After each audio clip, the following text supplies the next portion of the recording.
The A Show. Where smart is the new sexy.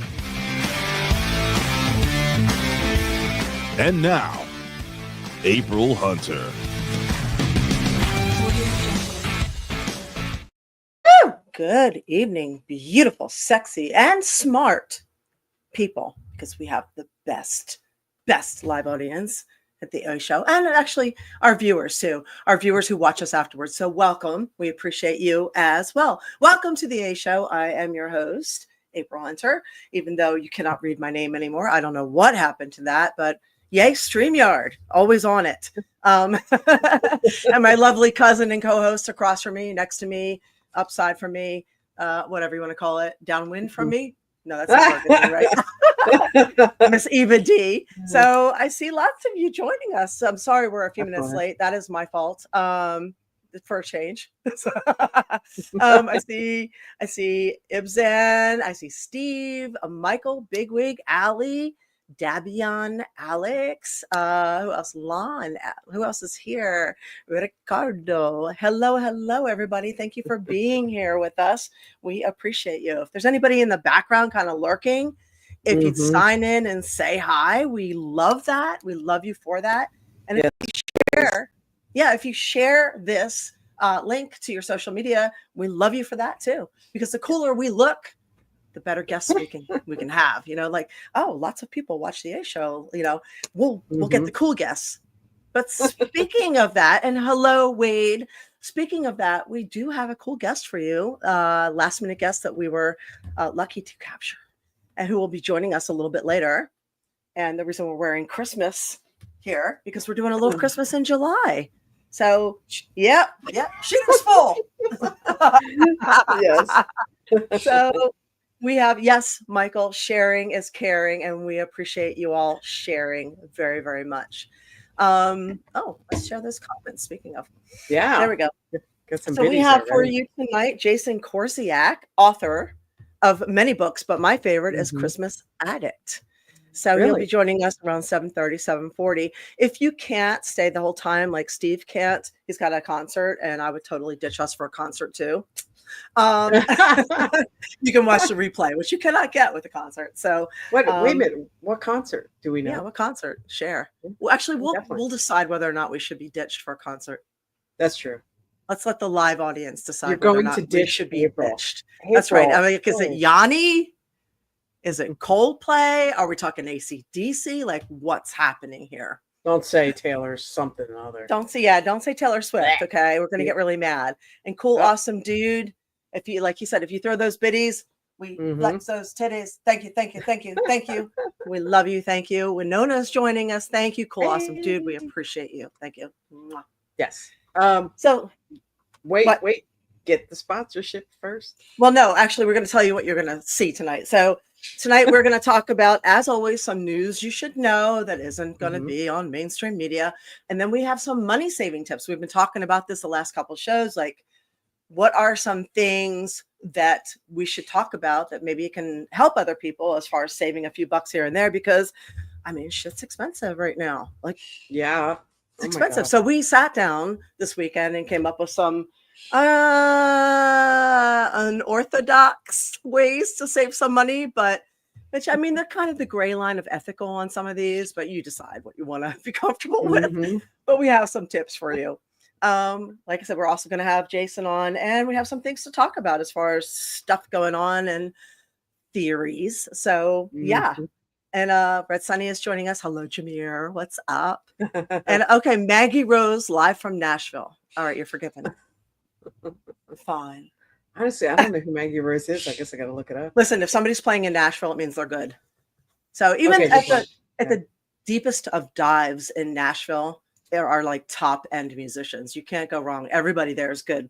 It's like there is a spirit there with the musicians where the competition is such, and they can learn from each other, that they get the best of the best of the best in Nashville. So if someone says they're coming from Nashville as a musician, you can bet, unless they're lying, you can bet they're pretty darn good.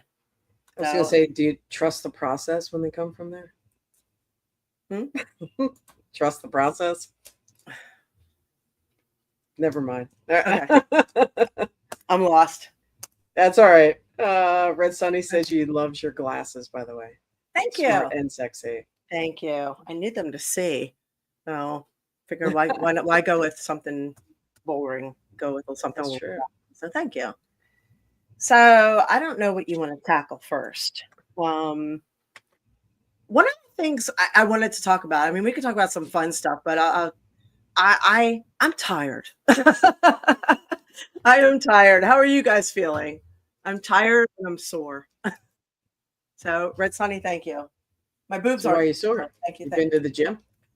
No, I think it's some wrestling injuries. Like I have wrestling injuries acting up sometimes, and I woke up today kind of like howling because my left hip kept locking up on me. So that was not conducive to a good night's sleep. So sometimes all the getting thrown around the ring for $150 catches up with you, and not in a good way. Hang on, I'm fixing my fan here. Yeah, so Michael was saying how freaking hot it is here. Yeah, Michael, it is. Okay, it's not just me because I'm roasting right now. I know it's fucking ridiculous today.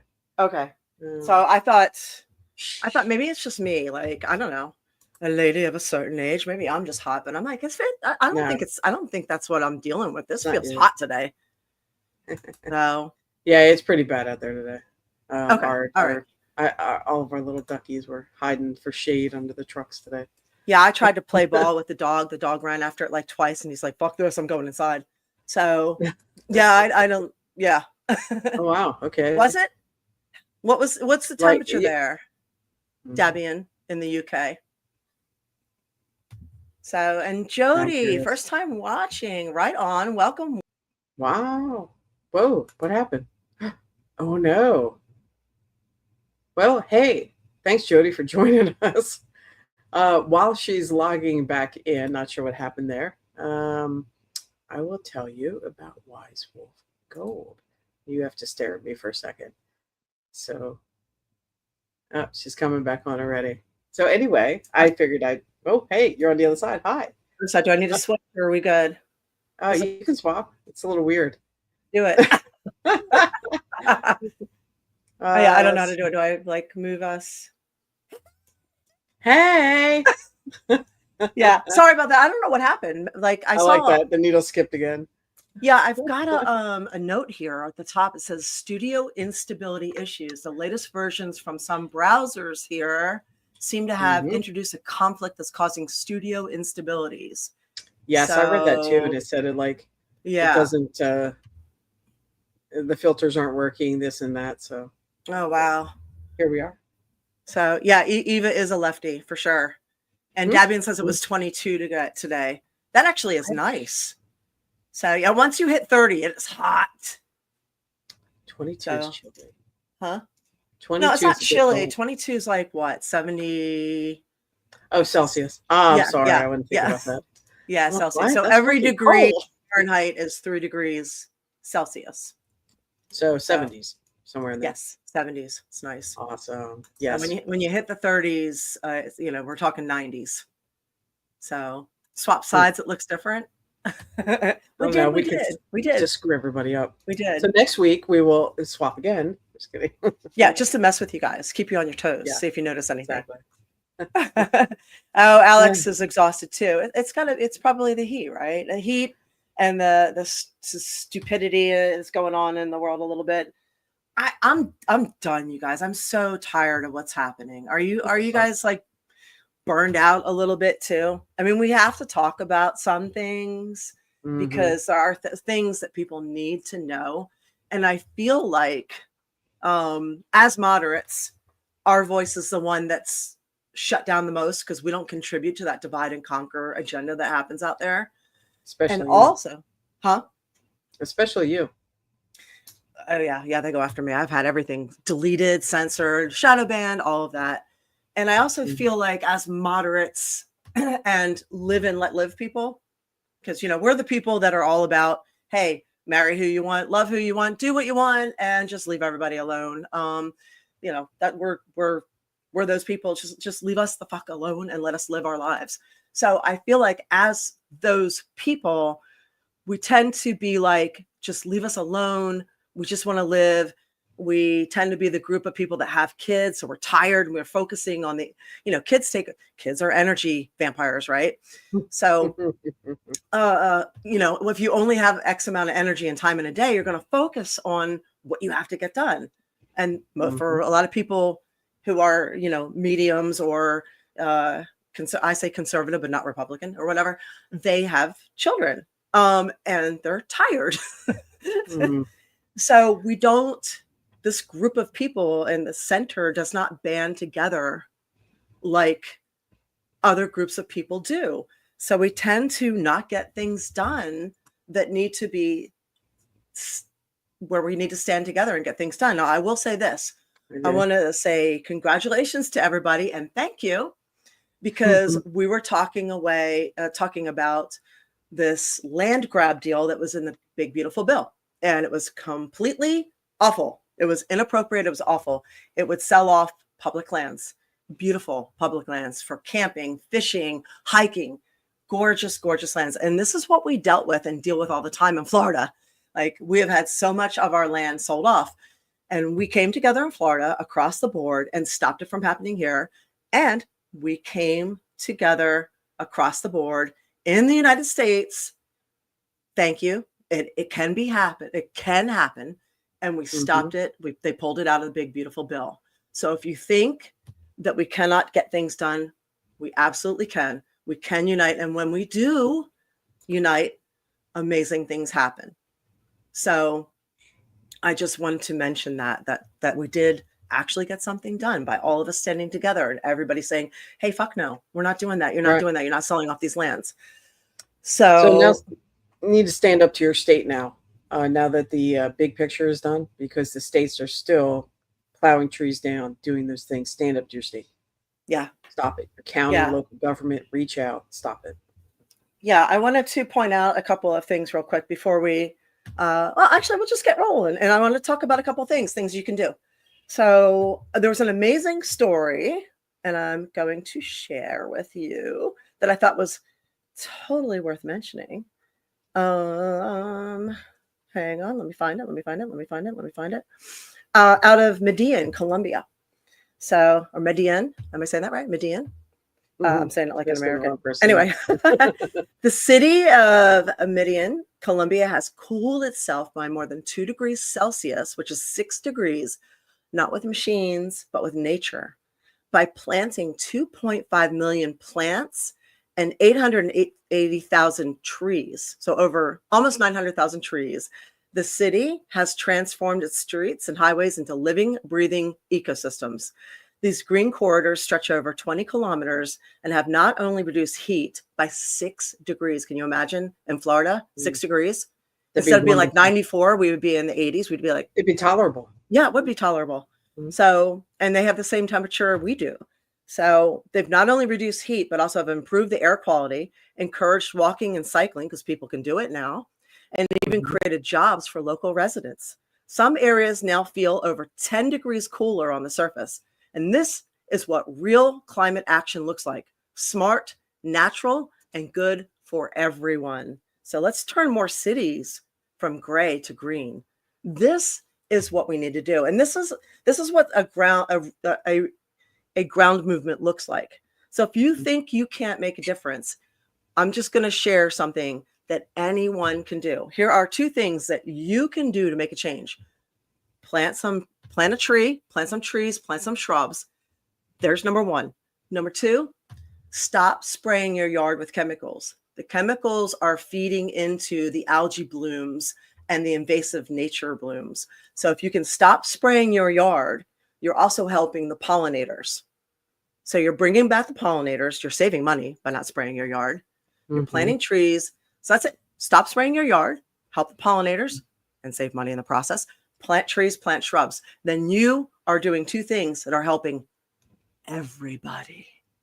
If you also do native for your area, native plants, that's less watering, less care, and help the environment. And if you have a yard or a spot, put a native tree in. And if you Michael says, I wish my complex had more trees. Plant it somewhere else. Yeah, go somewhere and plant it. You're still planting a tree, just maybe not in your complex. That's a great idea. Yeah. No one says you have to do it in your own yard. You can do it anywhere. That's right. So, yeah. Okay, So so I this see is a very good question. There's lots Fluid. of different things. Hello. I see Jamie. Hello. Um, let's see. Who else did I miss here? I'm seeing people. Um, yeah, Jody says, and all the animals without homes. Yeah, we're pushing them out. So you're absolutely right. Yes, and go ahead. You answer that question. There's lots of natural ways to prevent weeds, and to keep things healthier. Just with using, sometimes it's just as simple as dish soap mixed with a little bit of water in a spray bottle to milk. Actually, spray in a spray bottle. Well, keep it in your fridge. The question is, is there any way to prevent weeds in the process? Yeah. I know you're giving the answer without saying the question. I had it up earlier while you were talking. Oh, sorry. okay. Yeah, but if someone's just listening, they don't know what the question is. Yes. So is there a way to prevent weed in the process? Yes. Well, we like weed. We just don't like weeds. That's true. Anyway, look it up. There is lots of opportunities out there. There are. And honestly, I'm going to tell you the truth. Sometimes you don't mind those weeds because some of the weeds are actually really, really, again, they're good for your pollinators. And some of those weeds are really good for us too. Without realizing this, because the farms, we have a medical industrial complex, and the pharmaceuticals don't want us to realize that our yards can be an apothecary of preventative medicine. So every part of the dandelion is insanely healthy for us, and stinging nettle actually relieves pain. So there's a lot of stuff in weeds that is extremely healthy, but somehow they managed to convince us that we need an emerald lawn without anything in there so that we can rely on pharmaceuticals to get healthy. And so I'll add an idea to that as well. So, not everybody wants to go out and buy books on plants or trees and stuff.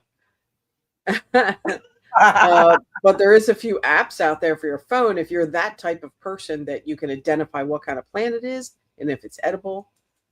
You missed some back there too. Thank you, Colossum, dude. There's you can definitely buy a book, or there's an app that you can snap a picture of it and it tells you what it is. That's what I was just saying. Yes. Sorry, I was standing up here. My boobs heard you, but okay. So I saw earlier we were talking about no titty shirt tonight. I'm sorry. I was looking for a slutty shirt, but apparently I don't have a slutty Christmas shirt. What's up with that? Who's sending me one? Get on that, people. I know. So let's talk about some of this stuff going on real quick. We won't burn you out because we do have some money saving tips that we want to get to. I just want to touch on a few things just so we can have some awareness, because we have about 20 minutes before our guest joins us. So, I'm not going to go too much into Texas, because Texas 100% to me looks like the same thing I saw in Burnsville, North Carolina, which Burnsville, North Carolina is still dealing with what happened there. And they were, before we go blaming the National Weather System and NOAA, that was September 2024 on a previous administration and they were just blatantly ignored. The people in the Western North Carolina were blatantly ignored and left to die. So I'm not sure this has to do with one administration or another. I think that there's a lot going on.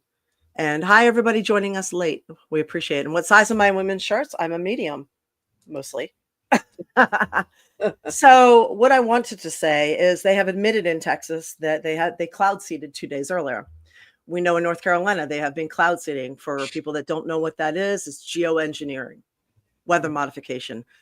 The people who are ignoring this or saying it doesn't exist, you need to get a clue. It does exist. There are patents for it. It has been used for a very, very long time. There's such a thing. It's weather warfare. Unfortunately,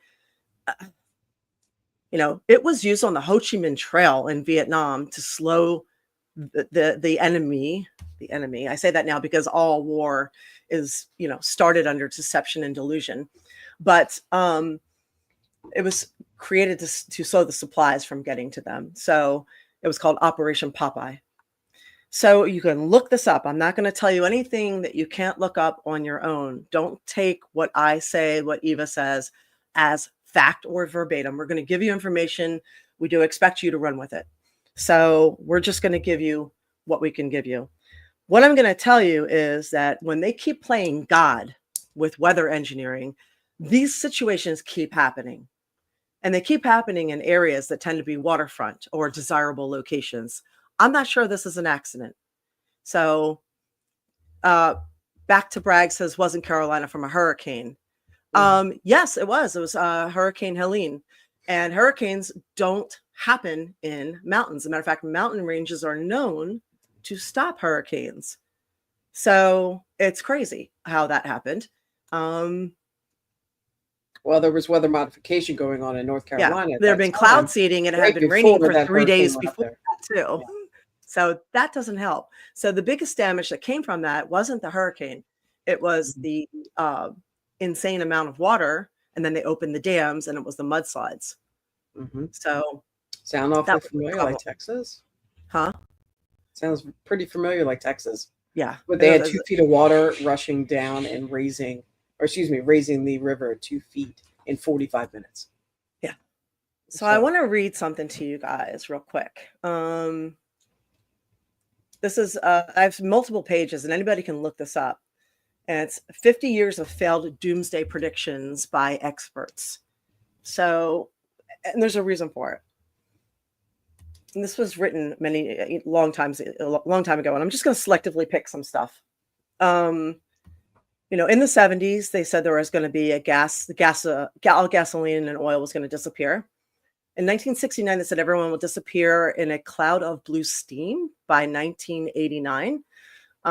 Dire famine forecasted by 1975. New ice age coming by 2020. New ice age by 2070. This was 1972. Again, another ice age, 1974. Ozone depletion. Great peril to life. These are all experts, climate experts, saying this. 1974. 1976. Scientific consensus is the planet is cooling and famines are imminent. I'm hot as fuck right now. Okay. 1970. Acid rain kills life in lakes. 1978. No end in sight. 30-year cooling trend. Again, I'm hot as fuck. So regional droughts, 1988, and then will happen in the 1990s, which never happened. So let's see. Maldive Islands will be underwater by 2018, was predicted in 1988. They were not. 1989, rising sea levels will obliterate nations if nothing is done by 2020. This is one of my favorites. 1989, New York City's West Highway will be underwater by 2019. Also, it was predicted that Manhattan will be completely underwater by 2020. By 2000, the year 2000, they said children will not know what snow is. Multiple predictions saying we will never, ever see snow ever again. 2002, they said famine will be in 10 years if we don't give up eating fish, meat, and dairy. 2004, Britain will be Siberia by 2024. How's that going? 22 degrees today, right? It's pretty cold. I'm not sure it's Siberia cold, though. The Arctic will be ice free. This is a 2008 prediction by 2018. So 2008, climate genius Al Gore predicts ice-free Arctic by 2013. So 2009, here's the headline. Climate genius Prince Charles said we have 96 months to save the world. This was 2009. Let's see. The Arctic will be ice-free once again. These are all with links. This is in 2013. The Arctic will be ice-free by 2015. 1968, overpopulation will spread worldwide. Well, they might have gotten that one right. In 1970, they said the world will use up all its natural resources in the next 20 years. 1966, oil will be gone in 10 years. 1972, oil will be depleted in 20 years. 1977, Department of Energy says oil will peak in the 1990s, et cetera, et cetera, et cetera. 2005, Manhattan will be completely underwater by 2015. This is also a favorite. 1970, they said urban citizens will require gas masks by the year 1985. Another favorite. In 1970, it said nitrogen buildup on Earth will make all land unusable. So 1970s, killer bees will be killing a large population. Well, killer bees have been a little bit of an issue for sure. Yeah. Well, don't forget that the edge of California was supposed to break off. Florida was supposed to be underwater by now. right. All those two. Yep. Let's see. By 2005, they said 50 million climate refugees by the year 2020. 2000, they said snowfalls are now a thing of the past. 1989, UN warns that entire nations will be wiped off the face of Earth by 2000 from global warming. And 2011, Washington Post predicted that cherry blossoms will be blooming in the winter. Is that happening? That never happened, right? Not that I know of. Okay. Just want to make sure accurate information. So I just want to mention that, all these experts had all these climate predictions that never happened. Let's not acid rain, ozone. We had the coral reefs. We have these things. They terrify us. They love to unite us with fear. What they do have is weather modification and geoengineering. So I think that these situations that happen are very exploited to keep that fear going. Oh yeah, we all remember acid rain. Anybody over a certain age remembers acid rain. That was going to destroy us. Yep. So, we need to remember, Melt me away. Yes, we need to remember not to live in fear regarding a lot of these so-called experts because they have gotten it wrong over and over again. We do have to be aware that a lot of these situations are manufactured. And if you're pushing a climate change agenda, how better to do it than by using a climate weapon with geoengineering? Here's what I want to add. The water levels have not changed. The ice levels have not changed. As a matter of fact, there's more ice as of this year than there has been.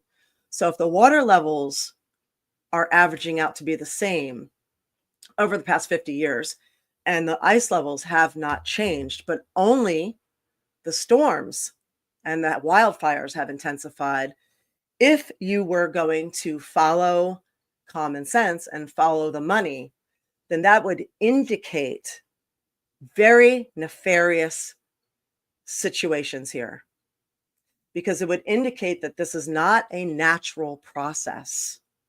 It would indicate that this is a man-made process that is created at a higher level.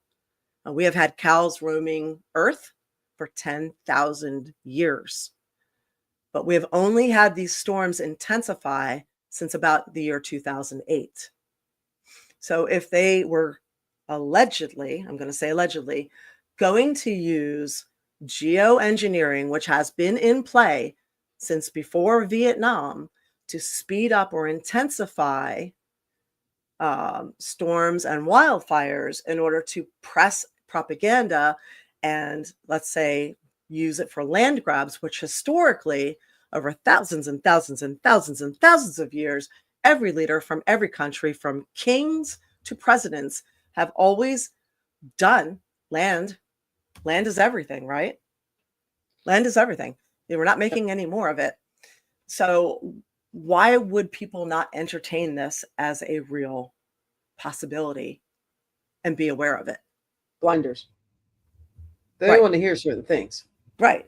So it's something to just be aware of. So as T.N. Kupiner says, government never lets a crisis go to waste. Exactly. Back to Brax's. I was told the acid rain was going to melt my people's clothes off. I kept looking out the window, but she always still had clothes on. Isn't that a shame? There's always a silver lining to all of this. And, Yep. And you're right, says, I wonder if it's a little both. I wonder if it's partly fear mongering, but also what if it's partly the government telling on themselves that all these predictions were failed weather modification attempts. I don't know. I don't know. You could have a solid point there. The one thing I will always maintain is I could be wrong. All I'm doing is we're putting information out there to make you guys think. You know, the narrative we're being told, it could be right, but it's probably not. I mean, think of all the narratives we've been told in the past, whether it's by experts with climate predictions or experts with COVID, experts with anything along the way, experts with, hey, this is how JFK died. We're constantly lied to. And it's not one party or another. It's across the board. So you need to remember that if you find yourself being party aligned or party loyal, don't do that. Because there's always somebody above them pulling the strings. So, and the best way to keep us divided and at each other's throats is to use only two parties and divide it in half and convince people that the other side is the evil one. Don't unless you're Elon Musk and you want to start a new party. Yep. There we go. But, there's other parties out there, but people don't, go with them. So yeah, but it's no coincidence those other parties are not allowed to debate. Right. There's a reason for it. They are cock blocked constantly. Oh yeah. Why would they be cock blocked from media if we are a true republic or true democracy? Everybody should be allowed to debate. Everybody should be able to throw their hat in, right? But they're not. They're not. Right. So yeah. So it's right in front of our faces all the time, but I think people are totally blind to what's really happening. So please keep that in mind. Huh? That's a good point you were saying with the financing. Yeah. Backing those other parties. But sometimes the financing's there and it's other issues. Yeah. Usually it's politics. So yes. So we went a little long on that. I also wanted to bring something else into play to make everybody aware of this too, in case you didn't know. Palantir, I guess we're going to get to the money saving stuff when we can. And hey, yo, Demon, what's up? How you be? Palantir, if you didn't know, is they own a giant AI company.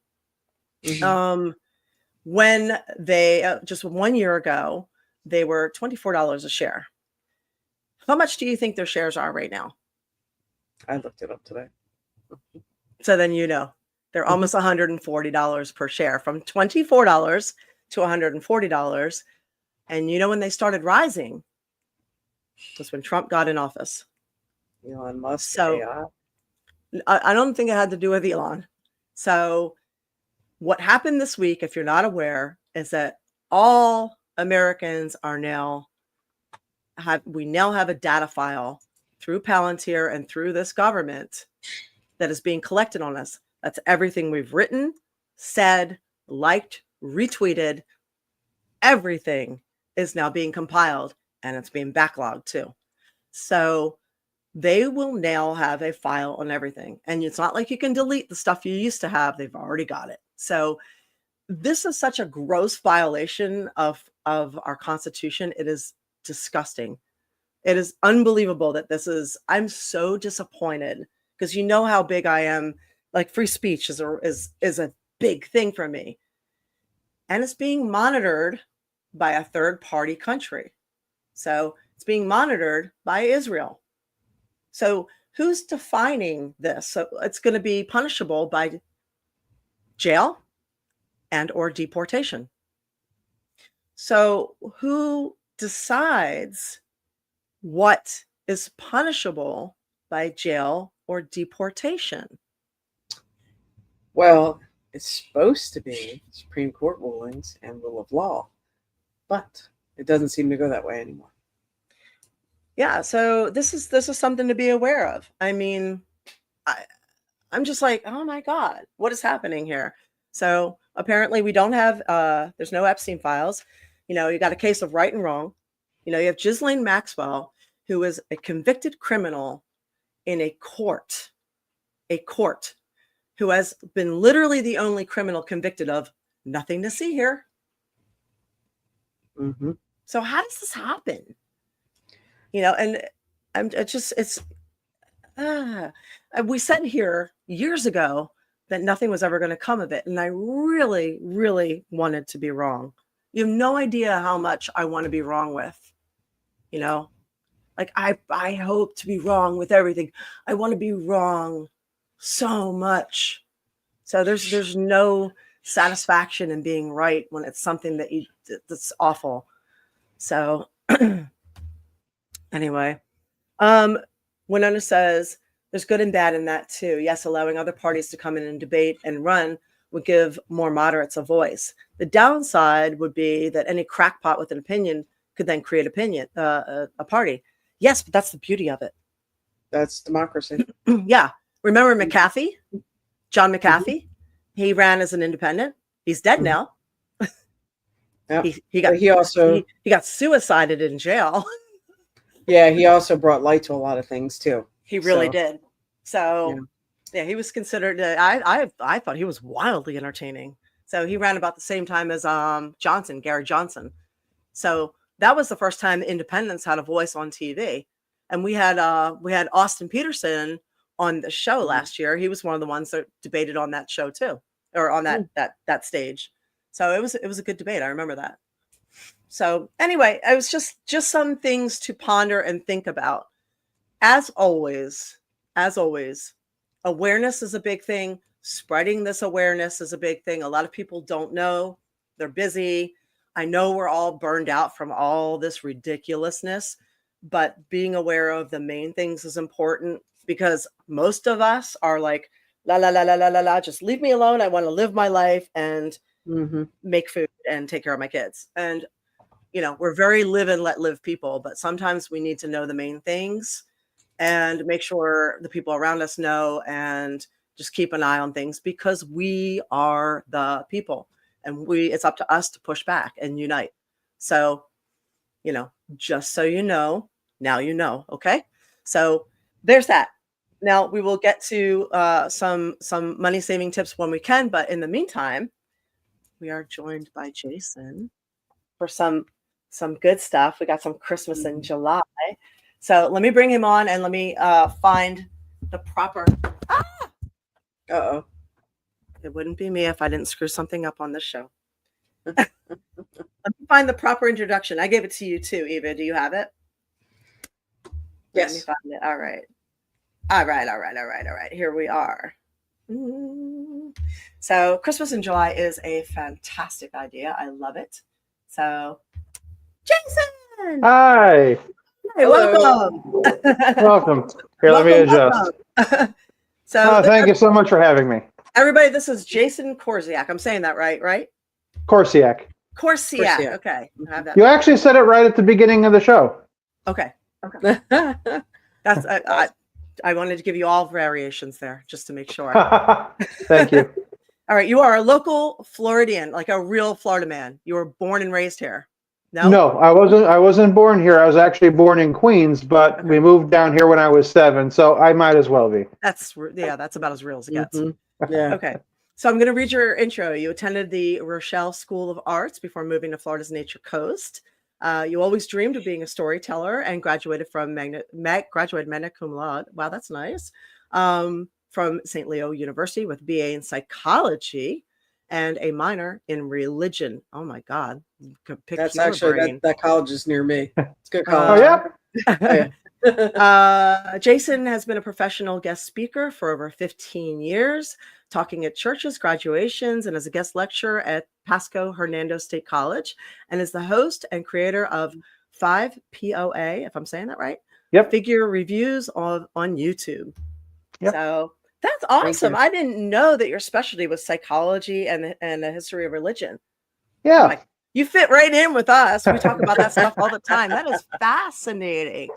Oh, and Jody says, and he's single, ladies. I see that. Oh, really? I didn't think you were. I thought you were loved up with somebody. A gentleman never tells, but no, Jody is a good friend of mine, and she's my best promoter. Oh, wow. You got a wonderful wing woman there. Yes, I do. And hi to everybody joining us late. We love you. Thank you, Cheng. We appreciate you. Kenny Powers. Oh, listen to you. Kenny Powers, I hate Christmas. No offense to Jason. Good show on Making the Buck. Now, what do you say to people who hate Christmas? Because there's plenty of them out there, unfortunately. Right. Listen, I never like to make assumptions about people, but when I hear somebody say I hate Christmas, usually to me that tells me that there's a story there. There is some kind of history there because you don't hate things that don't in some way hurt you or harm you, right? You know, you might feel ambivalent towards it. And so what I found, and I do talk about this in the book, is that so much of what we associate with Christmas really is about a kind of nostalgia. You know, we watch the same movies and shows every year. We go through some of the same traditions and we listen to the same music and we eat the same foods. And that's because all of those traditions, they bring us back to certain places and times, and it's a kind of nostalgia. The problem is that for a lot of us, the nostalgia that's been created is kind of a dark nostalgia because all those triggers of Christmas take us back to places and times that we really don't want to go to.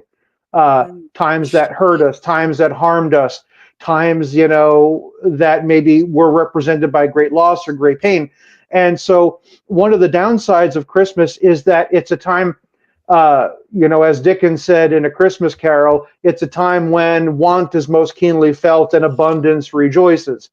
And while so many of us are part of that merry throng, that makes those who are left out in the cold and hurting even more isolated. And all those things that are supposed to bring us joy just reinforce this idea that maybe we don't have the things that Christmas tells us that Big Christmas says we're supposed to have or feel.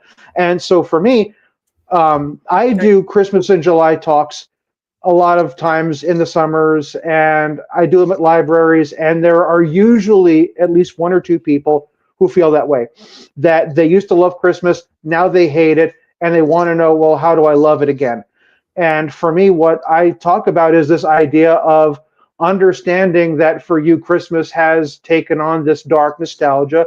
And so trying to remove yourself from that by creating new traditions and new rhythms, making new memories that will ultimately become a new nostalgia for you.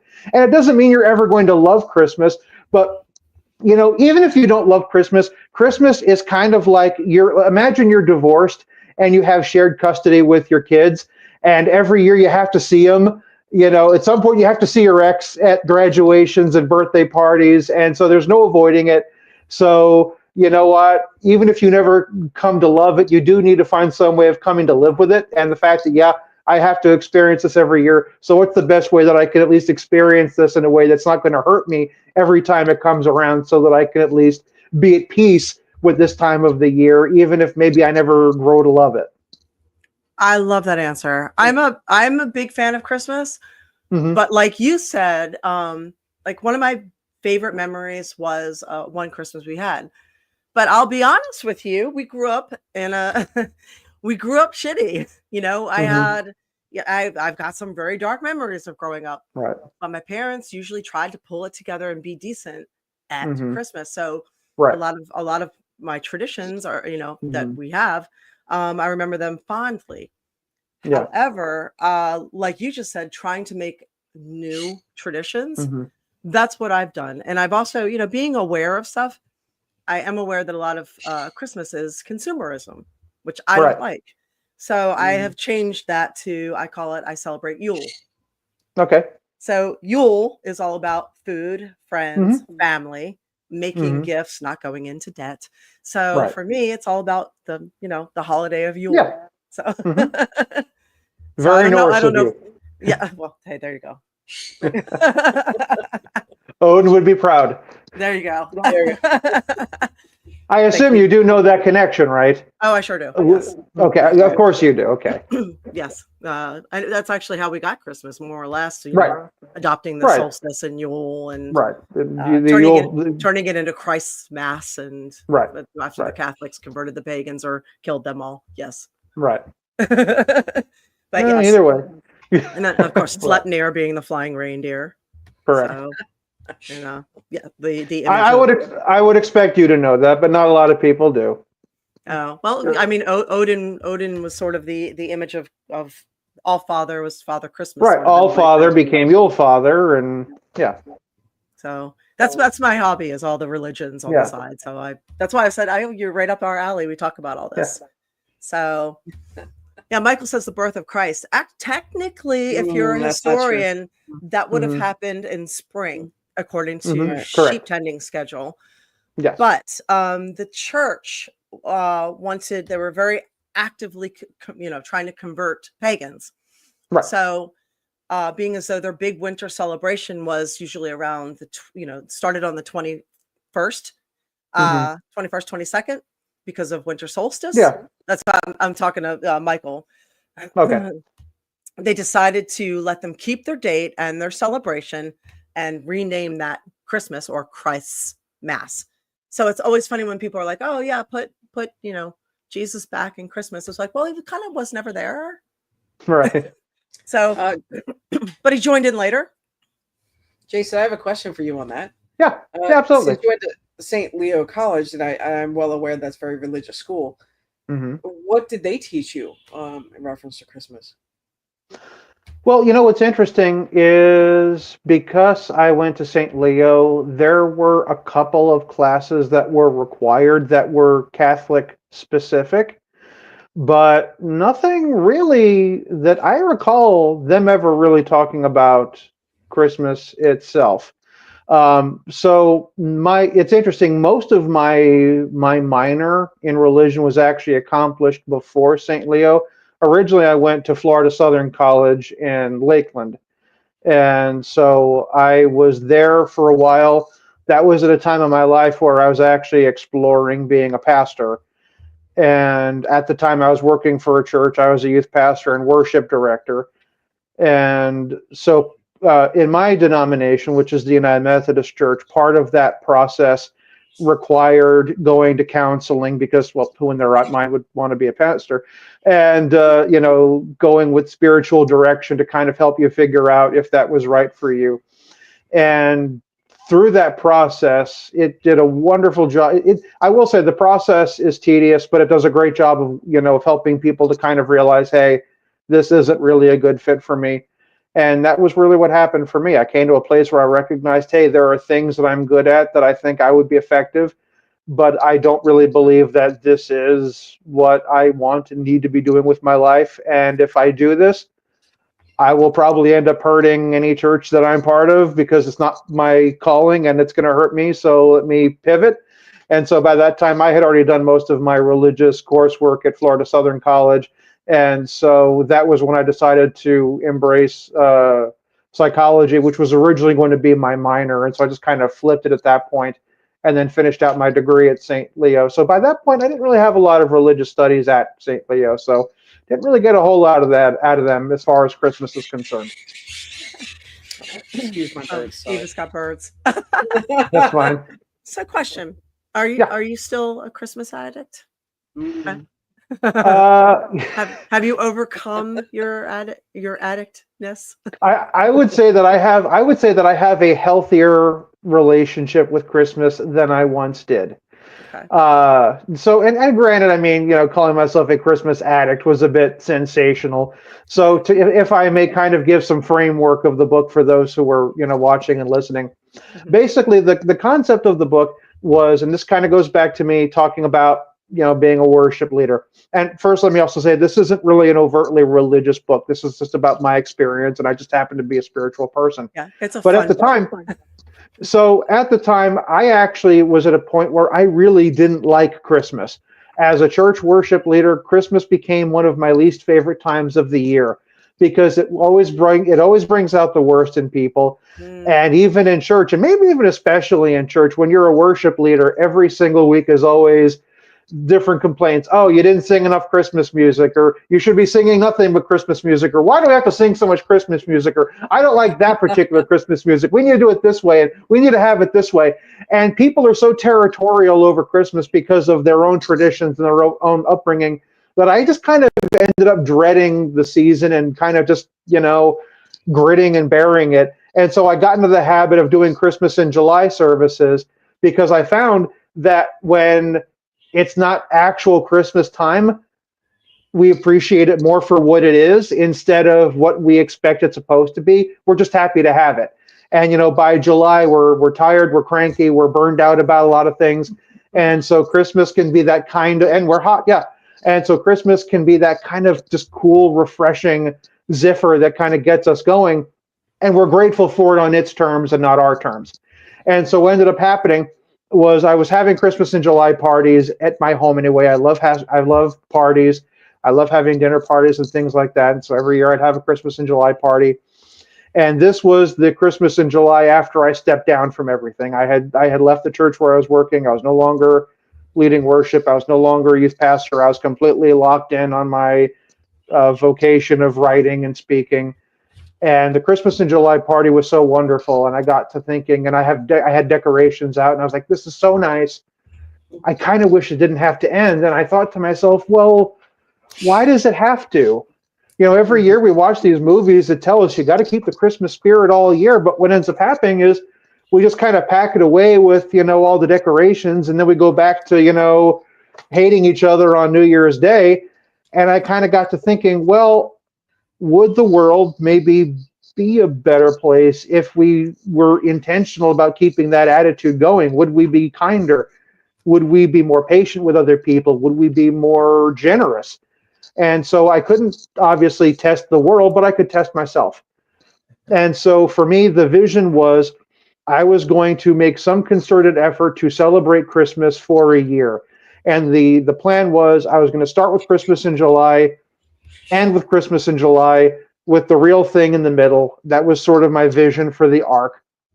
I didn't celebrate it every day, but at least once a month, I did have a miniature Christmas celebration, sometimes more than once a month, depending on if there were other holidays and things. I found ways of kind of Christmasing up some of the other holidays that came along. And this book is really about that social experiment. Yeah, you kept a pretty good I want to say kind of like a diary in a way for each, like each month, your Christmasing each month, and your inspirations and how it went. I really, really enjoyed what you wrote. So, thank you. This is really about the spirit, right? We get kind of a Christmas spirit of, I mean, you see everybody start giving a lot in Christmas. I know some people don't like all that, but Charles Dickens was the one who actually really brought that back up until Dickens, the ghost of past, future, all of that. Before that, Christmas was a kind of a free for all, a little bit of a disaster. It was a different holiday. And then after his book came out, because he was a rock star writer, basically. Absolutely. Donations and giving surged. And that has remained. Yeah. So that giving spirit, whether we admit it or not, it makes us feel good, and it carries on. Sometimes when you do things for other people, you get, not sometimes, all the time, when you do things for other people, even when nobody knows about it, obviously, especially when nobody knows about it, it makes you feel really good. Absolutely. So, what?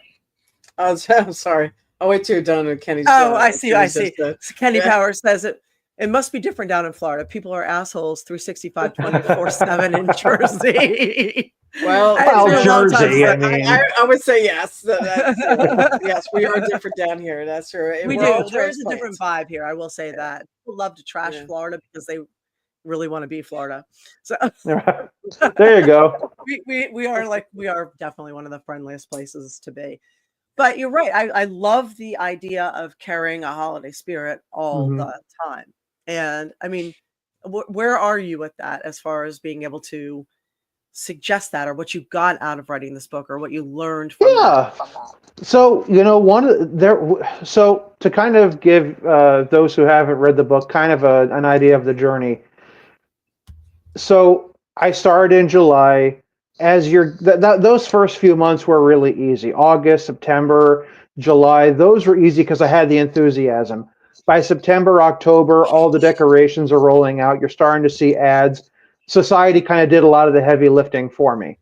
And then so Christmas just felt that much bigger, and it felt like I had to kind of dig deeper to make Christmas feel even bigger. Like, it's kind of like that biting a tooth to make it hurt more. Like, okay, I'm not feeling it, so because I've just been living it, so it's kind of like, how do you get that feeling bigger? Mhm. But then once January happens and February happens, then it became like, then it's when it started to feel like the chore. But to me, that's when the journey really came alive, because it was no longer easy. It was like, that's why I'm doing this, because it's not easy. It doesn't come naturally. And that's that effort. And I'm a firm believer that a lot of Christmas is about effort. It's about, making the effort to either find the right gift for somebody, or like you were talking about, make the right gift, or not even in terms of gifts, just what do you do to make an experience for yourself, for the people that you love. And what I found was, by then, I needed to start actually telling people what I was doing. Because up to that point, I was kind of flying under the radar.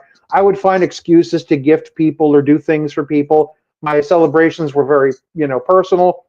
But after actual Christmas, that's when I'm like, okay, if I'm going to keep this momentum, I have to start inviting more people into this. And so I would start with like one person of like, hey, come over for, a mini Christmas dinner. And then, eventually I was having miniature parties of like 2 or 3 friends. And what I found was that as soon as people stepped into the house and they heard the music and they saw my little tabletop tree and they saw the dishes, it was like a switch that would flip. And I can remember, and I talk about in the book, there was one vivid memory I have of one of my friends that came over. They had been going through it. They were in a really bad mood and they got snappy. And his knee jerk was, dude, I'm sorry, I don't want to ruin Christmas.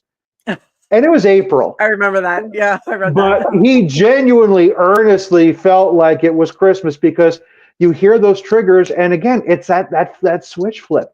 Mm-hmm. And so for me, what I got out of it the most was understanding, do you have to have Christmas every month? No. And do I recommend it? No, because I think that if you tell yourself, well, I have to do this all the time, then that does kind of rob a lot of the joy out of it. But what I would say is, if you are somebody who does get, that spirit about you, if you are somebody who really does enjoy some of the movies and some of the music, or maybe some special foods that you have, and maybe it's September or it's March or it's May or it's August, and you're having a hard time, throw on some Christmas music on Pandora for the day. Watch Charlie Brown, watch a Scrooge, eat some treat that, you like at Christmas time. Take a Christmas dish out of your cupboard and just have dinner on your Christmas dish. Just if you're somebody that actually responds to it, you're going to be amazed at just how powerful those triggers can be if you're somebody that Christmas resonates with. I love that. I'm I'm that weirdo. Like my phone ring is Carol of the Bells. Oh, nice. Which version? It's just the bell version. Oh, okay. Ding, ding, ding, ding. Right. Yeah, I have Christmas lights up all year round. I have a Christmas tree out on my lanai, my deck. Nice. All year. I call it my pagan tree though. So it's right.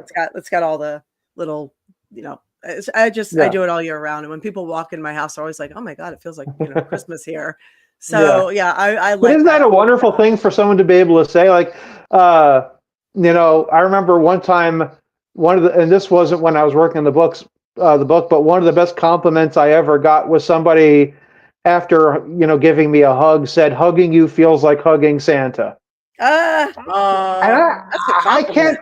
Right, and I so for me, so if someone to say coming into your home makes me feel like I'm stepping into Christmas, that's about the highest compliment I think you could be paid. Like, to be able to do that, to create that globe for someone to step into. Mm-hmm. So do you go like all out and have people like bring cookies and? Oh, absolutely. Dress up. So I'm doing some home renovation stuff right now. So I am unfortunately going to be missing out on Christmas in July this year. But of course that just means I have to go bigger for the real thing. I mean, the next big one, I always have my birthday's in August. I always have a big party for my birthday, Halloween, Christmas. If I can get people over for New Year's, that's great. But the next big one, will be obviously Halloween, and then I just have to go that much bigger for Christmas this year. That's awesome. Good. And You'll have Michael to share saying, that. yes, please. Michael saying, my mom loved the original Christmas Carol story. You might want to check out The Man Who Invented Christmas. It's Yes. the story of Charles Dickens. I think it's on Mm-hmm. HBO Max. It's one of the coolest. Have you seen that yet? It's on my list. I haven't seen it yet, but I'm aware of it, and I'm really very aware of the backstory of Charles Dickens and that process, and kind of what a bittersweet thing for those who don't know. We think of A Christmas Carol as the Charles Dickens story, but at the time it was a failure. It was an absolute flop. And Charles Dickens himself was a very interesting person. He would actually often spend Christmas in morgues. Believe it or not, and looking at cemeteries and kind of ruminating on other people's pain and loss. And he wrote A Christmas Carol kind of feeling like he had to make this work. This had to be a success for him. And he put forth a lot of money into it. In a way, you could almost look at A Christmas Carol as an early example of an almost kind of self-published book. And then ended up being a huge financial failure for him. Yeah, But look at the legacy. Yeah, it was a flop because he wrote about street urchins and kids on the streets, because the society that he was in a high society, and they shunned him for talking about real people who needed real help. Tiny Tim and all that. They wanted him to talk about glamorous and high flying, all this this kind of stuff, and he was talking about this is what's going on in the streets, so basically, you bleeding heart liberal, why are you talking about real stuff? Right.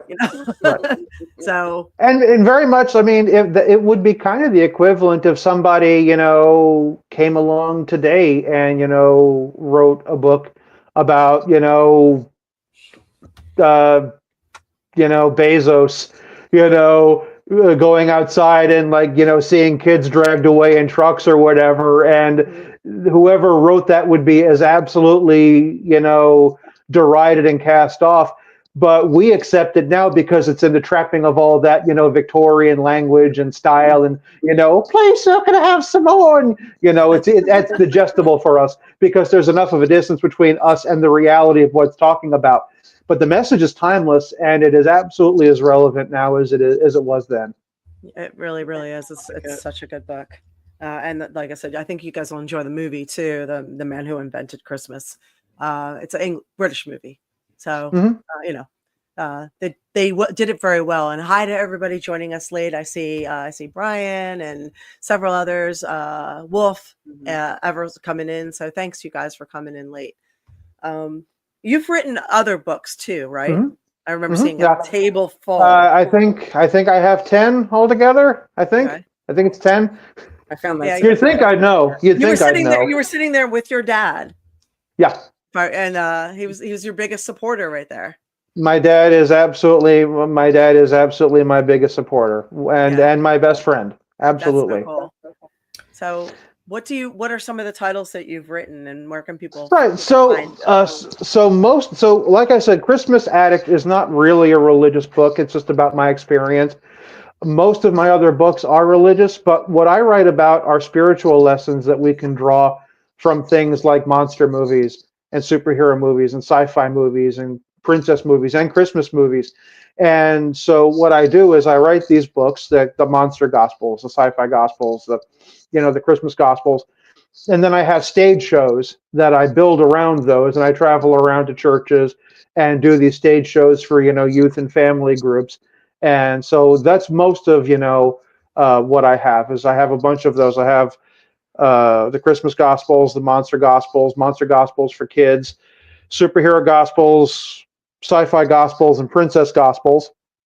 I have Christmas Addict. And then I have a children's storybook, which is very near and dear to my heart, which is called Sunny Bright Light Blocks Distractions. It's a children's storybook based on animations and things I made when I was a kid. And it's about, the sun. And the sun is just a very temperamental child that just wants to play with his blocks, and everything is distracting him and interrupting him. And he's constantly flaring up and getting angry. And it's just a great story about the importance of not losing our temper when things don't go our way. I wrote it during 2020. That should give you an insight into where my headspace was. So, and then my other book is another storybook, but it's actually a storybook for adults called Marvin Max. Marvin Max Macabre Day. Marvin Max Bad Day. Marvin Max Bad Day. Yes, I'm sorry. Yeah. Yes, Marvin Max Bad Day, and that is it's a very similar vein. It's about the worst day in the life of the unluckiest man, and every horrible thing that can happen to this poor schlub happens to him. And it's not really meant to be heartwarming, but if you appreciate dark humor, the heartwarming part of it is realizing no matter how bad of a day I'm having, at least I'm not having his day. So wait, so was he stuck behind drivers going 60 in the passing lane? Oh, worse than that. I mean, his car broke down completely, and he had a broken ankle and had to push it uphill and all sorts of, I was being a smart ass there. So you said you draw comparisons between what we're all a bunch of nerds here. What would be one of your comparisons regarding like a superhero comparison, maybe or is there anything that you can think of off the top of your head? Or sci-fi. Absolutely. Here's a great one. Well, pick a genre. Pick a movie genre. Tell me where to go. Any movie genre? Yeah, just pick within those nerdy spheres. Okay. Like, do you want superhero? Or do you want sci-fi? Which one do you want? Let's do superhero. Yeah. Okay. So, and this is one I don't talk about in the superhero in the sci-fi in the superhero gospels book that I have right now, but it is in the follow-up that I'm working on.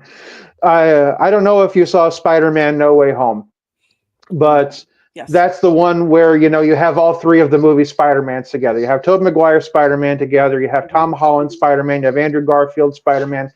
And it's funny because I was talking about this in my talks for years before they made that movie.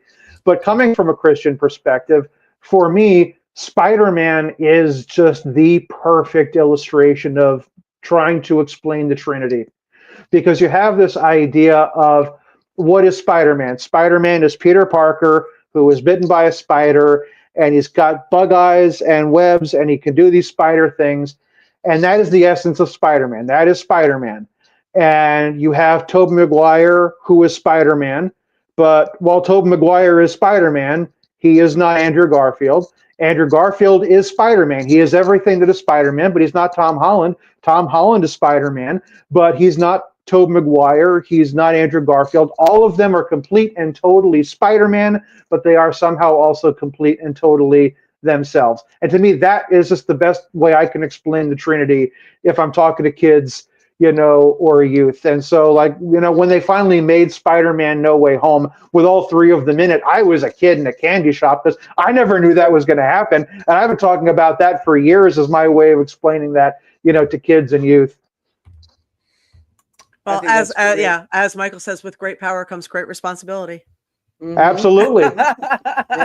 And one of the things I love, and one of the things that I love so much about Spider-Man and that message, which only the Tobey Maguire movie ever really even touched on, was the idea that in the comic, and to a smaller extent the Tobey Maguire movie, when he got his powers, his first impulse wasn't, oh, I'm going to be really noble and go out and do heroic things. His first impulse is, I'm going to cash in on this. I'm going to go make lots of money. And it was because of, his selfishness and him being high on himself that led to the chain of events where, Uncle Ben gets killed and he learns his lesson. And it's not to say that we can't use, our gifts and talents, for ourselves. Obviously, if I'm writing, I'm making a career of writing. You obviously had a wonderful, knack for wrestling, and you're able to work that for you. But that also gave you a platform, where now you're using your mind and your intellect to do really good work and bring attention to things. And so for me, that idea of power and responsibility is saying, yeah, I have these gifts and I have these talents. Who am I using them for? If I'm only using them for myself, that's fine. But, the great challenge and opportunity is to use them responsibly for other people and to be others focused. That, to go back to Christmas, the reason why we have a gift is to give it. Yeah, and Alex says somehow I can picture this with the multiverse Superman and or Batman movies. Don't you agree? Oh, absolutely. You know, and one of the things that I love about so many of these superheroes, well, I love and I kind of bristle at it, is so many of them have been rebooted and rebooted so many times. I Yes. mean, we've got like 7 or 8, Batman, to choose from. So if we want to talk about just about anything, there's a Batman movie I can probably point to, to go for it. Yeah. Same with Spider-Man. We've had 3 big screen live action Spider-Man. We had a Spider-Man TV show in the 70s. We have the animated movies now with Miles Morales and all the cartoons. Fantastic Four First Steps is coming out. This is the 3rd theatrical version of the Fantastic Four. 4th, if you count the movie they made back in 1990 that was never officially released. So you can pull from all these different things with different tones and different ideas and explore different themes and perspectives, and that's a lot of fun. Yeah, I mean, if you look at some of the stories, especially sci-fi too, I mean superhero as well, you can see that a lot of them do pull from Bible stories and They do. redo, remake them in their own Yeah. version. So it's And on that note, we have Superman coming out. A lot of filmmakers like Richard Donner and especially Zack Snyder really lean into Superman as kind of a Christ figure. But Jerry Siegel and Joe Shuster were Jewish immigrants, and they imagined Superman as a representative of a Jewish immigrant, the strength and power of Samson and the origin of Moses being, kind of sent away by his family and, adopted. And so Superman ultimately is really a Jewish immigrant story. And that's what the intention, that's what the author intent was. But then, of course, over the decades, you have different authors and creators, and they bring in their own background and their own thing, and they expand on it. So, absolutely. okay. Yeah, that makes sense. I am hearing that not everybody's too happy about the Superman coming out. What's that? Not everyone is happy about a thing that is being released in today's day and age? You don't say. Right? When it comes to all of these movies, we're as divided on comic book movies as we are on politics or anything else. So I'm not surprised. Maybe we want something new and exciting instead of reboots. So I mean, that would be lovely if people would actually go and support those things when they get made. But there's a problem. I can explain that because I went to film school, and I'll let you know in a second. But I wanted to say Ridley Scott is another one who repeatedly does biblical themes in all his his films and his one TV show, Raised by Wolves. So yes, so you saw Raised by Wolves? Multiple times, which has been pretty much banned in America. Once you see the AI has been the anti. Right. Yeah. Yeah. No. That was a good one. It went a little bit off the rails and toward the end, but really strong start, especially. Now would you say that would you consider yourself a big Ridley Scott fan? I've seen a lot of his stuff. Okay. Do you have a particular favorite? Well, I mean, no. Okay. The last one I saw was Prometheus. I rewatched that one. Oh, okay. So, I mean, he tends to do the same visual representative of the ideal, I'm going to say Anunnaki type of. Prometheus was definitely a very Anunnaki flavor. And I'm not sure if you know this, but to go back to the religious imagery, one of the things that he cut out, which I'm not unhappy that he cut this out, was that in the full text of what Prometheus was supposed to be, the reason that the engineers wanted to kill humanity was that Jesus was an emissary of the engineers, and that because we killed him, they wanted to wipe us out as punishment. And they cut that out. And I don't think it's necessarily a bad thing, because I don't know that I need that in my alien lore, I think you can still kind of pick up on that storyline to a degree, though. You absolutely can, but I'm okay with it being subtext.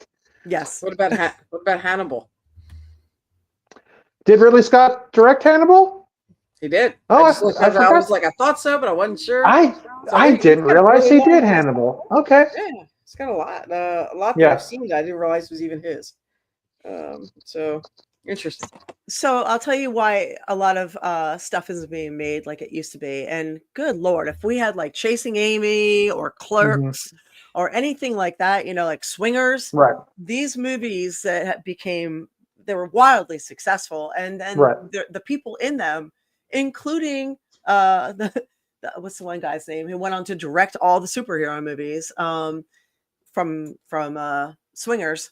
I'm blanking on his name at the moment. Somebody will probably put it in the chat, but they would not have been given the chance today Right. if those films came out now. Yeah. And Ben Robb is saying Ridley Scott also directed Thelma and Louise. Interesting. Yes. Yeah. But what's happened?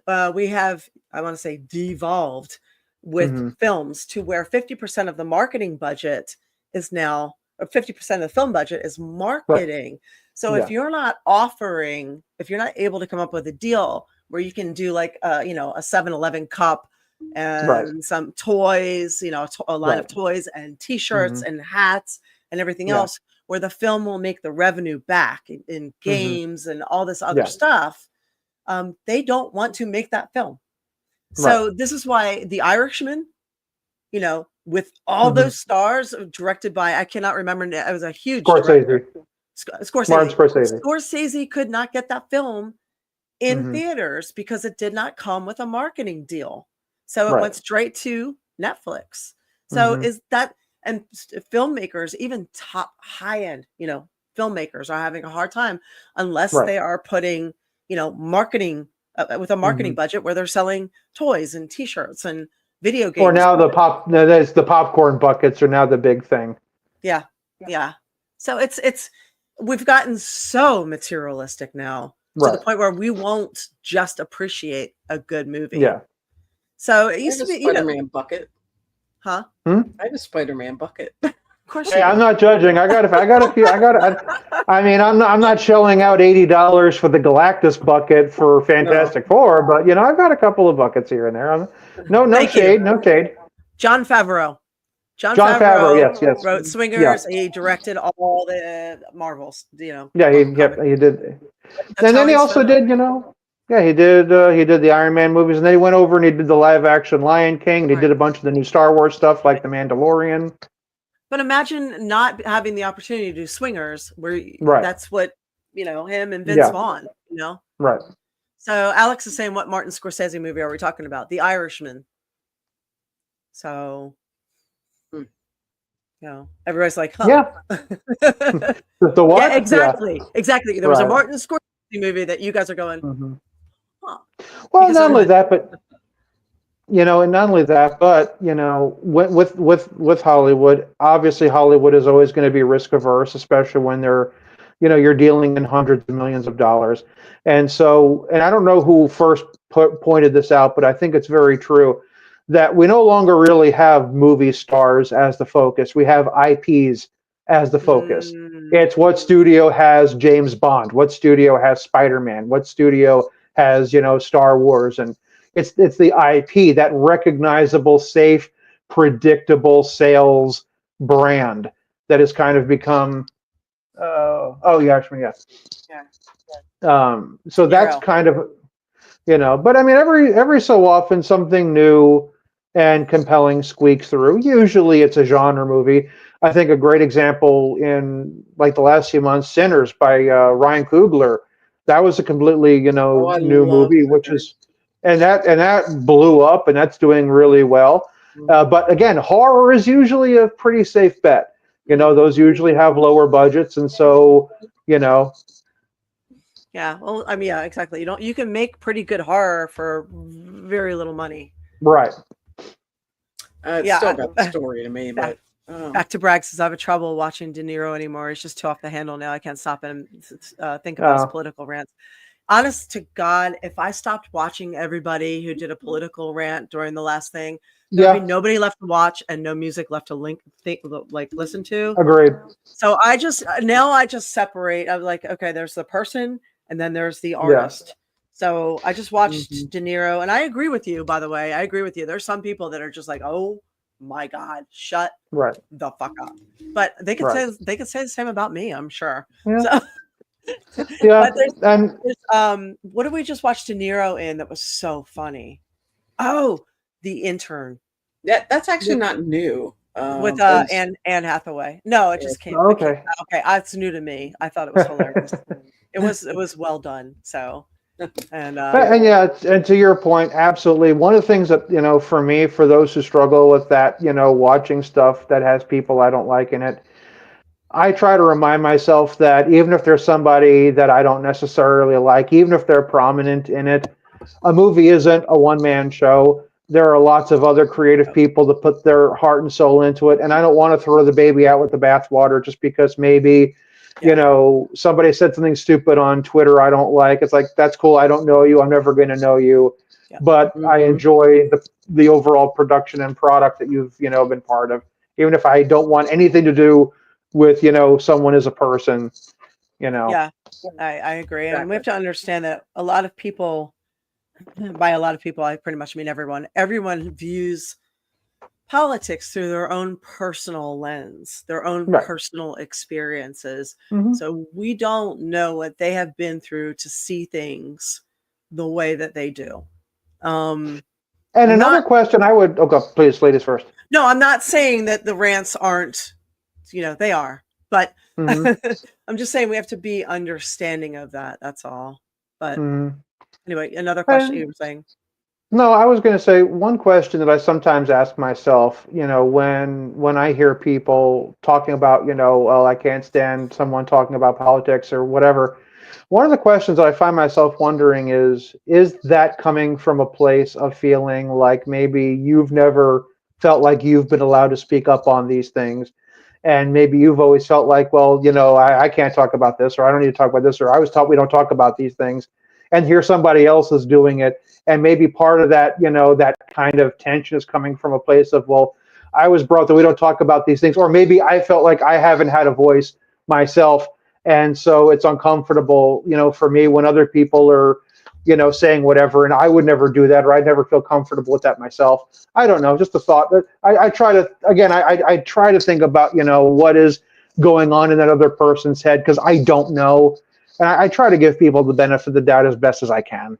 Yeah, Heather's saying that's what I feel. That's interesting that Hmm. you would say that. I never thought about that. I did notice, like when we grew up, Hmm. Um American policy is don't talk about politics or religion at the dinner table, right? Right. But with me having I traveled a lot and worked Hmm. in Europe a lot. Hmm. And it's considered very what's the word I'm looking for? It's considered very rude in other countries not to talk Hmm.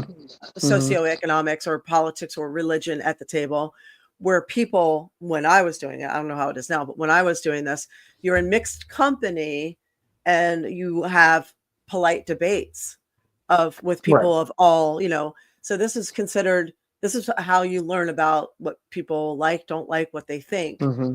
And it was considered a weakness Hmm. if you didn't participate in the conversation in a Hmm. civilized manner. But I think that's the operative word, though. I think in a lot of ways, we struggle to have polite discourse because so much of, I don't remember where I saw this, but I know that after the last election, there was an interesting study that showed that when we talk about politics, the parts of our brain that light up are the emotional centers, and that so Yeah. much of our political views are filtered through the limbic system, and it's very difficult for people to separate their emotions from their politics. And I think that largely comes from that culture of we don't talk about this. And so they're muscles that we've never really culturally trained, at least not within the last generation or two, if not more, where because we're not raised and socialized to be comfortable having polite discourse on these big picture things without it becoming, well, my team says this and your team says this. And if you knew what I really thought and believed, maybe you wouldn't love me anymore. And so I feel like I have to censor myself or whatever.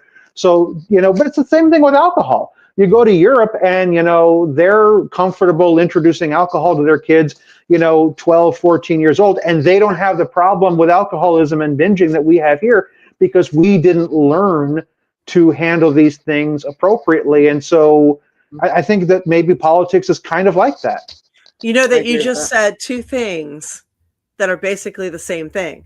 Hmm. So basically, to sum up what you just said, Yeah.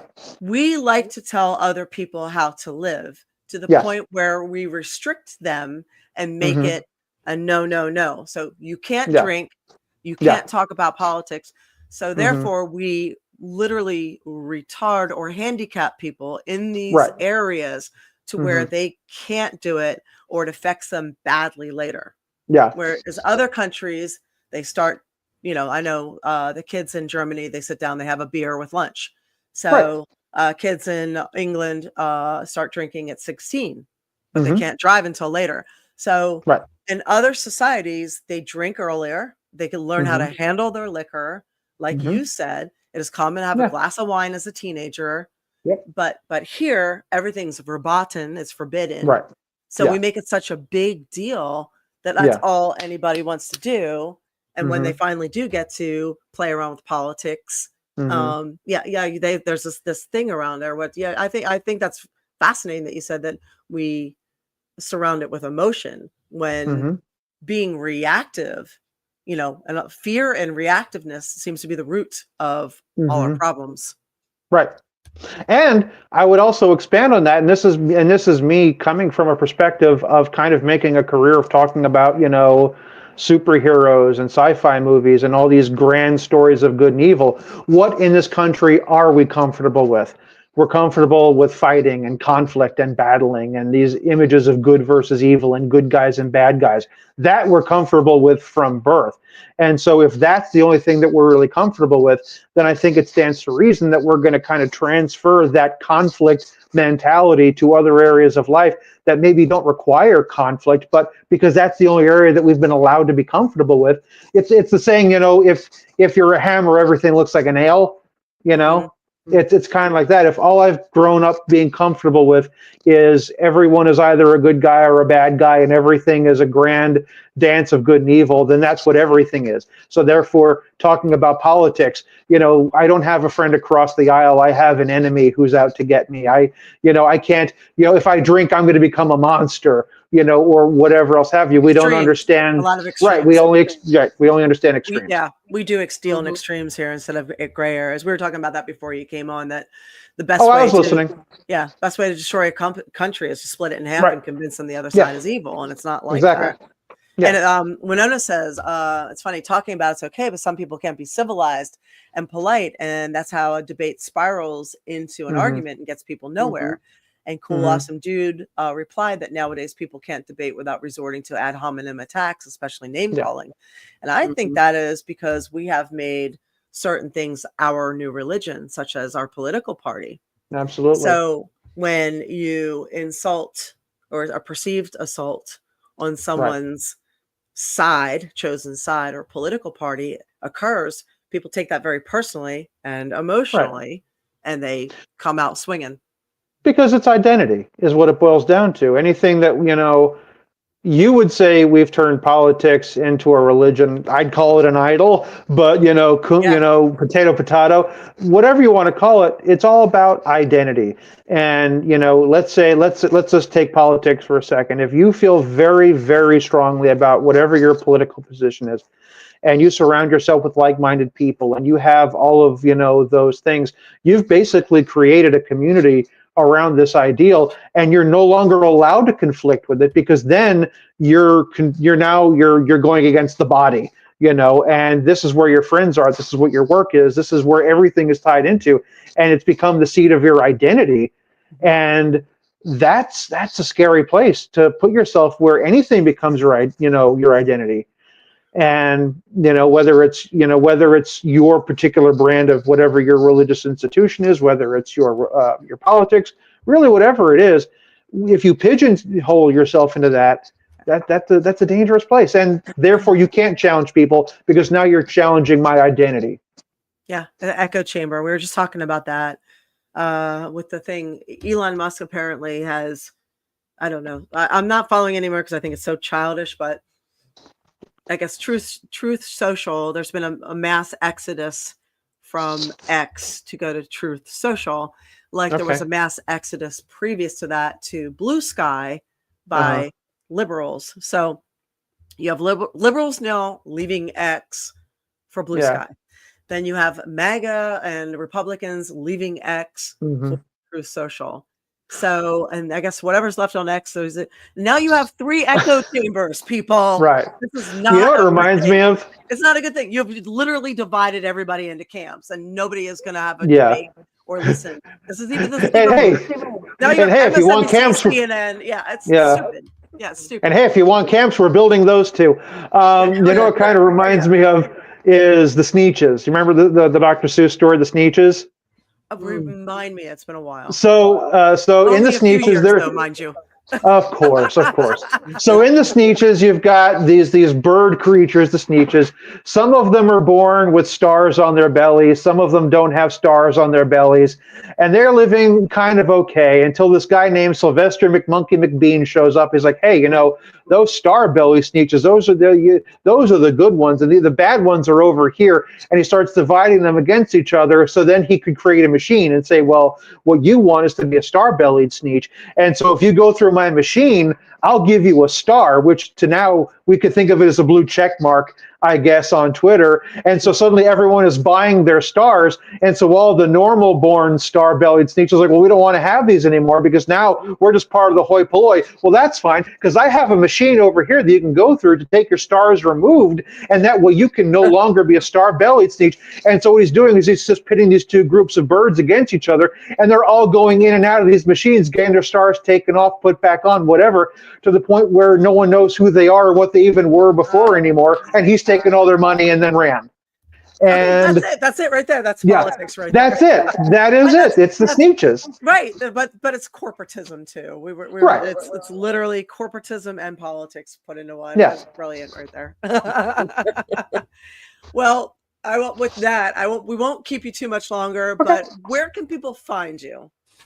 Well, so you can find all of my books on Amazon with just look for my name. Yep, there you go. There's my website, Korsiak.net. You can find out about the various stage shows and what events I have coming up on Korsiak. It's actually .net, not .com. Yeah. Korsiak.com is actually a construction company that my cousin owns in Canada. So unfortunately, beat me to the punch on the .com. But well, it's like an urban renewal thing. I'm not really a construction company. It's Korsiak.net. You can find my books and more about me. And then on YouTube, if you look for Jason Korsiak, there are a few things. Keep your eye on that because I'm going to be starting to do a lot more through that channel. But then also, one of the things we didn't talk about is, as a huge nerd, I actually am a big action figure guy. And I have my other YouTube channel, which is 5POA Figure Reviews, where I talk about action figures and toy news and various nerdy things. So if you don't want to talk about the heavy stuff and just have some fun, you can see me over there. Well, tell us real quickly, Awesome. what is your YouTube about? The 5POA one? Yeah. Oh, yeah. So on 5POA, basically 5POA stands for 5 points of articulation. And back in the old days, action figures were simple. They only had 5 points of articulation, the head, the shoulders, the hips.